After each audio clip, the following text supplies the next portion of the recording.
Hi, I'm doctor Mahi Bharadwaj.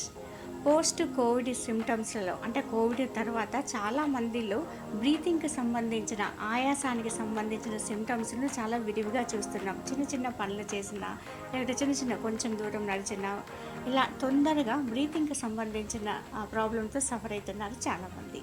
అంటే ఊపిరి అందని పరిస్థితి ఎంత ప్రమాదకరంగా ఉందో తెలుసుకోవడానికి ఒక మెథడ్ను ఫాలో అవ్వడం అనేది జరుగుతుంది.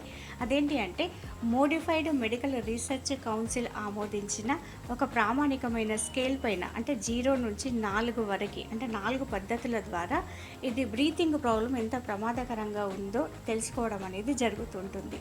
దీంట్లో అంటే 0 ఏదైతే ఉందో 0 దాని మీద అధిక శ్రమ ఎక్సర్సైజ్ వల్ల లంగ్స్కి బ్రీతింగ్ అనేది అందడం లేదు అనేది సూచిస్తుంది. గ్రేడ్ 4 ఏదైతే ఉందో ఇది చాలా క్రానిక్గా క్లిష్టంగా ఊపిరితిత్తులకు చాలా కష్టంగా బ్రీతింగ్ అందుతుంది అని సూచించడం అనేది జరుగుతుంది. ఈ 4 పద్ధతుల ద్వారా దీనికి బ్రీతింగ్కి సంబంధించిన దాన్ని డిటెక్ట్ చేయడం, నిర్ధారణ చేయడం అనేది జరుగుతుంది.